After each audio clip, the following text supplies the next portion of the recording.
Hello प्यारे बच्चों, कैसे हो आप लोग। आशा करता हूँ आप लोग बहुत ही अच्छे होंगे। तो आज हम लोग क्लास 10th चैप्टर नंबर 1 का बायोलॉजी का ऑब्जेक्टिव क्वेश्चन स्टार्ट करने वाले हैं। स्टार्ट करने के पहले आशा करता हूँ कि आप लोग इस चैनल को ज़्यादा से ज़्यादा सब्सक्राइब कर लें। तो चलिए बिना देरी के करते हैं इस चैप्टर को स्टार्ट। फर्स्ट क्वेश्चन हमारा, परजीवी पौधे का उदाहरण है तो गोबर का छत्ता। सेकेंड क्वेश्चन है, मनुष्य में नासिका छिद्र लैटिक्स ले, लैलिक्स ट्रैकिया तथा फेफड़ा मिलकर क्या बनाता है, तो श्वसन तंत्र। थर्ड क्वेश्चन, पौधे के वायवीय भागों से जल का स्टोमाटा द्वारा वाष्प के रूप में निष्कासन कहलाता है, वाष्पोत्सर्जन। फोर्थ क्वेश्चन है, एटीपी में फॉस्फेट की संख्या कितनी होती है, 3। एटीपी 3 अक्षरों से मिलकर बना है और इसमें भी ये ट्रिक है 3। एटीपी में फॉस्फेट की संख्या, तो एटीपी में 1 2 3, तो इसका आंसर भी होगा 3। कोशिकीय ईंधन निम्न में से है ग्लूकोज। जी हाँ, ग्लूकोज को कोशिकीय ईंधन कहा जाता है। फोर्थ क्वेश्चन है, सिक्स्थ क्वेश्चन है, निम्नलिखित में से कौन रक्त का थक्का जमाने के लिए उत्तरदायी है, तो रक्त विषाणु। सेवन क्वेश्चन है, स्वस्थ व्यक्ति का सिस्टोलो सिस्टोलिक रक्तचाप होता है 120। 8 नंबर क्वेश्चन, ऑक्सीजन के परिवहन के लिए जिम्मेदार रक्त घटक है आरबीसी। जी हाँ, आरबीसी हमारे बॉडी में जो आरबीसी रक्त होती है उसी से हमारे पूरे बॉडी में ऑक्सीजन का प्रवाह होता है। कृमि रूप परिशेषिका किसका हिस्सा है, आहार नार का। जी हाँ, आहार नार के सबसे अंत में ये कृमि रूप होता है जिसका शरीर में कोई काम नहीं होता है। 3 नंबर क्वेश्चन, प्रकाश की ओर परोह करती है तो प्रकाशानुवर्तन। प्रकाश की ओर परोह करती है प्रकाशानुवर्तन। अक्सर ये क्वेश्चन दूसरे चैप्टर का है लेकिन इस चैप्टर में डाल दिया गया है। जैव आवर्धन प्रदर्शित करने वाला रसायन है तो डीडीटी जैव आदर्शन प्रदर्शित करने वाला एक रसायन है। 12 नंबर क्वेश्चन है, रंध्र का मुख्य कार्य है तो गैसों का विनिमय एवं वाष्प उत्सर्जन। जी हाँ, ये रंध्र, इसको इंग्लिश में स्टोमाटा कहा जाता है, जो पत्ते में पाए जाते हैं और इसका मुख्य काम है कि गैसों का आदान प्रदान करना तथा वाष्पोत्सर्जन करना। हमारा नेक्स्ट क्वेश्चन रहेगा, पौधे के उत्सर्जी पदार्थ है तो इनमें से सभी पौधों के उत्सर्जी पदार्थ है, टैनिन भी, रेजिन भी और गोंद भी पौधे के उत्सर्जी पदार्थ है। उत्पाद किस में पाया जाता है, amoeba. This is a very important question in board exam, यानी कि उत्पाद किस में पाया जाता है, अमीबा में। प्रकाश संश्लेषण होता है दिन में, ये भी बहुत इंपॉर्टेंट सा क्वेश्चन है। क्लोरोफिल वर्णक का रंग होता है हरा। जी हाँ, ये भी बहुत वेरी विवेक क्वेश्चन है कि क्लोरोफिल वर्णक का रंग कैसा होता है, तो हरा होता है। रक्त में आयरन की कमी से होने वाला रोग कौन सा होता है। जी हाँ, ये भी बहुत हेवी क्वेश्चन नहीं उतना, लेकिन है एक बहुत हेवी क्वेश्चन। इस बार क्लास आया था ये क्वेश्चन 2025 में, ठीक है ना। तो रक्त में आयरन की कमी से होने वाला एक रोग है, उसको बोलते हैं एनीमिया। एनीमिया क्या होता है कि यह रोग रक्त में जब आयरन की कमी हो जाती है ना, तो उसके कारण यह रोग होता है, उस रोग का काम है एनीमिया। कवक में पोषण की कौन सी वृद्धि है, तो मृतोपजीवी। जी हाँ, कवक में पोषण की कौन सी वृद्धि है, तो मृतोपजीवी। मृतजीवी बोलो इसको या मृतोपजीवी बोलो, बात यही है। यहाँ पर मृतजीवी लिखा हुआ है, मृतोपजीवी लिख बोलेंगे, बात वही होगा। ऑक्सीजन है, ऑक्सीजन एक हार्मोन है, सॉरी ऑक्सीजन है, हम गलत बोल गए। ऑक्सीजन है तो ऑक्सीजन एक हार्मोन है। मनुष्य में वृक्क संबंधित है, सॉरी वृक्क मतलब होता है किडनी, तो मनुष्य के अंदर जो किडनी किससे संबंधित है, तो उत्सर्जन से। श्वसन स्वपोषी पोषण के लिए आवश्यक है। जी हाँ, स्वपोषी पोषण के लिए क्या आवश्यक है, तो स्वपोषी के पोषण है उसके लिए 4 चीज़ आवश्यक है। पहला CO2, क्लोरोफिल, सूर्य का प्रकाश और H2O। तो हमें यहाँ पर 3 दिया हुआ है, यह तीनों स्वपोषी के लिए जरूरी है। अगर ऑप्शन में H2O भी रहे तो भी ये सही होगा। जी हाँ, स्वपोषी पोषण के लिए H2O भी जरूरी है। प्रकाश संश्लेषण की क्रिया में ऑक्सीजन बाहर निकलता है। प्रकाश संश्लेषण की जो क्रिया होता है उसमें ऑक्सीजन कैसे से बाहर निकलता है? जल के माध्यम से बाहर निकलता है। जी हाँ, जब आप जानते हो कि पत्तों के रंध्र में छिद्र होते हैं उससे गैसों का आदान प्रदान होता है, उसी गैस के साथ साथ जल उसी उससे जब जल निकलता है ना तो उसी के साथ साथ ऑक्सीजन भी बाहर निकल जाते हैं। नेक्स्ट है मैग्नीशियम पाया जाता है। जी हाँ, मैग्नीशियम कहाँ पाया जाएगा? नेक्स्ट क्वेश्चन है मैग्नीशियम पाया जाता है तो क्लोरोफिल में। जी हाँ, पत्तियों का जो रंग होता है हरा, उसी वर्णक में क्लोरोफिल में ही क्या पाया जाएगा? मैग्नीशियम पाया जाएगा। नेक्स्ट हमारा है विश्राम के अवस्था में मनुष्य का हृदय 1 मिनट में कितनी बार धड़कता है? कहते हैं जब मनुष्य लोग सोए रहते हैं, सोए हुए जैसे कि रात में आप लोग सोते हैं ना, तो उस समय आप लोग का दिल कितना बार धड़कता है? तो 72 टाइम। पौधे में जाइलम द्वारा पदार्थों का स्थानांतरण होता है, यानी कि पौधा में जो जाइलम है वो जाइलम के द्वारा पदार्थों का स्थानांतरण कैसे होता है? तो पौधा में जाइलम होगा ना, वो ऊपर की ओर होगा। जैसे कि ये पौधा है, कोई भी पौधा होगा तो जाइलम का कहाँ से? नीचे से ऊपर जाएगा, यानी ऊपर की ओर जाएगा। ठीक है ना। अब फ्लोएम में ऊपर से नीचे की ओर। देखिए इसमें दो आंसर हो सकता है।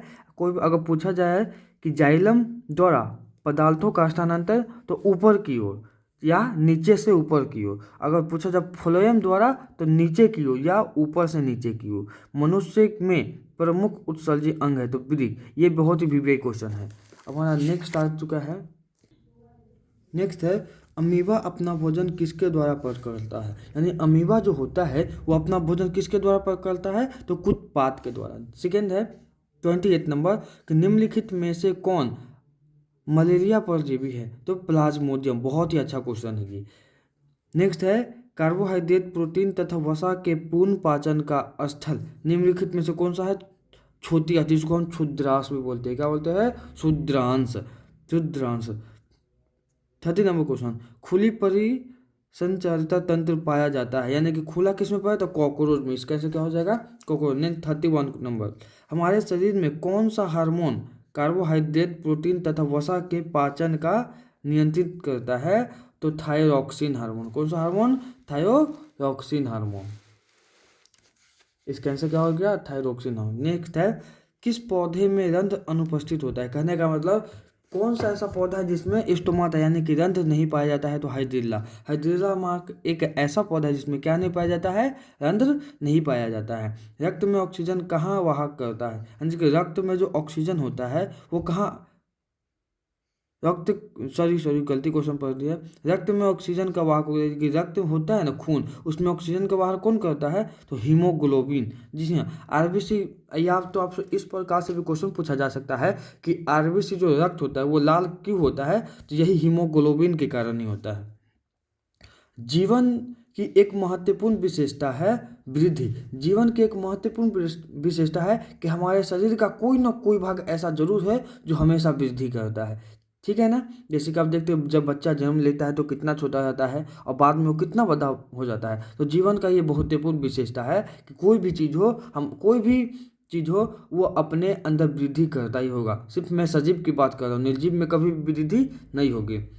मानव गुर्दे का आकार होता है तो सेम के बेच के आकार, यानी कि मानव का जो किडनी होता है उसका आकार कैसा होता है? गुर्दा मतलब सेम होते हैं गुर्दे में। ठीक है ना। तो सेम के बीच के आकार का होता है। ठीक है ना। ग्लोकाई ग्लो सॉरी ग्लाइकोलाइसिस होता है। ग्लाइकोलाइसिस कहाँ होता है? तो कोशिका द्रव्य में। जी ये भी एक बहुत अच्छा क्वेश्चन है। इससे आने वाला क्वेश्चन को लगता है कि ग्लोकाइसिस कहाँ होता है? तो कोशिका द्रव्य में होता है। नेक्स्ट है 38 नंबर लेटेक्स सामान्यतः कहाँ पाया जाता है? तो सभी पेड़ों में। लेटेक्स हमेशा याद रखिएगा पेड़ पौधा में ही पाया जाएगा। तो लेटेक्स कहाँ पाया जाएगा? पीपल में ही पाया जाएगा, बरगद में ही पाया जाएगा और पीला कनेर में। लेटेक्स मतलब वो जो दूध निकलता है ना उसी को शायद लेटेक्स बोला जाता है। उतना मैं कंफर्म नहीं हूँ लेकिन आप लोग पता कर लीजिएगा। नेक्स्ट है मानव हृदय में पाए जाते हैं चार वेश। देखिए ये बहुत ही विवेक क्वेश्चन है। ठीक है ना। यहाँ पे आप लोग टिक लगा लीजिए। मानव हृदय में पाए जाते हैं। हो सकता है तो ये भी क्वेश्चन हो सकता है कि मानव हृदय में कितने कोष्ठक पाए जाते हैं? 4, या इस प्रकार से भी रहेगा तो 4। ठीक है ना।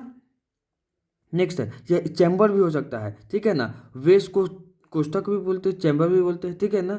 नेक्स्ट है, मानव मूत्र में यूरिया की प्रतिशत मात्रा कितनी होती है? 2%। ये भी बहुत अच्छा क्वेश्चन है कि मानव जो अपना मूत्र त्याग करता है उसमें यूरिया की कितनी मात्रा होती है? 2%। मस्तिष्क से विभिन्न संरचना किस रूप में संचित होता है? तो उद्दीपन के रूप में। इनमें से किसकी उपस्थिति के कारण रक्त लाल होता है? मैंने अभी आपको ऊपर ही बताया है, हीमोग्लोबिन के कारण क्या होता है? रक्त लाल। हम लोग पढ़ते हैं नेक्स्ट क्वेश्चन की ओर। वसा का पाचन करता है लाइपेज। वसा का पाचन कौन करता है? लाइपेज। अगर आपको बोला जाए प्रोटीन का पाचन कौन करता है तो आप क्या बोलोगे? आगे उसका आंसर देते हैं आपको। नेक्स्ट है, वाष्पोत्सर्जन कैसी प्रक्रिया है? तो भौतिक प्रक्रिया। वाष्पोत्सर्जन कैसी प्रक्रिया है? भौतिक प्रक्रिया है। पौधों में प्रकाश संश्लेषण का स्थान है क्लोरोप्लास्ट में। पौधा जो है उसमें जो प्रकाश संश्लेषण होता है वो कहाँ पर होता है? तो क्लोरोप्लास्ट के अंदर ही होता है। परिशेषिका किस हिस्सा है आहार नाल का? देखो, परिशेषिका को ही हम क्या बोलते हैं? एक और नाम से जानते हैं जो आपको हम पीछे पढ़ा है। वो हमारे शरीर का कोई परिशेषिका काम ही नहीं करता है, वैसा अंग जिसका कोई काम ना उसको परिशेषिका, ठीक है ना। किण्वन क्रिया पाई जाती है। किण्वन क्रिया पाई जाती है तो ईस्ट में पाई जाती है। भोजन का मुख्य रूप से अवशोषण होता है। इसका आंसर क्या होगा? भोजन का मुख्य रूप से अवशोषण होता है तो इसका आंसर हो जाएगा बड़ी आंत में। शायद बड़ी आंत, यानी इसमें हमको कंफ्यूजिंग है, ठीक है ना। इसको देख लीजिएगा आप लोग, इसका आंसर क्या होगा? प्रकाश संश्लेषण की क्रिया में उत्पन्न होता है तो कार्बन, ठीक है ना। नेक्स्ट है, ट्रैकिया किस जीव का श्वसन अंग है? जी हाँ, ट्रैकिया किस जीव का श्वसन अंग है? तो कॉकरोच का। सांस लेना और छोड़ना क्या कहलाता है? श्वासोच्छ्वास। ये बहुत ही अच्छा क्वेश्चन आता है। 15 नंबर 1 जो क्वेश्चन है ये बहुत ही अच्छा क्वेश्चन है, ठीक है ना। सॉरी, मैंने ध्यान नहीं दिया इस चीज़ों पर।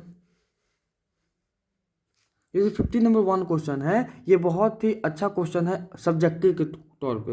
हम क्वेश्चन पूछा जाएगा कि श्वासोच्छ्वास किसे कहते हैं? तो सांस लेना तथा छोड़ना ही श्वासोच्छ्वास कहलाता है। नेक्स्ट है, पीत रस कहाँ स्रावित होता है? यानी पीत का रस होता है वो कहाँ? जैसे कि मुर्गों में भी आप लोग जानते होंगे, आप लोग जो बच्चे चिकन खाते हैं वो जानते होंगे कि मीट में भी एक पीत होता है, ठीक है ना। वो यकृत में बनता है। क्या हुआ? यकृत। यकृत का मतलब होता है लीवर।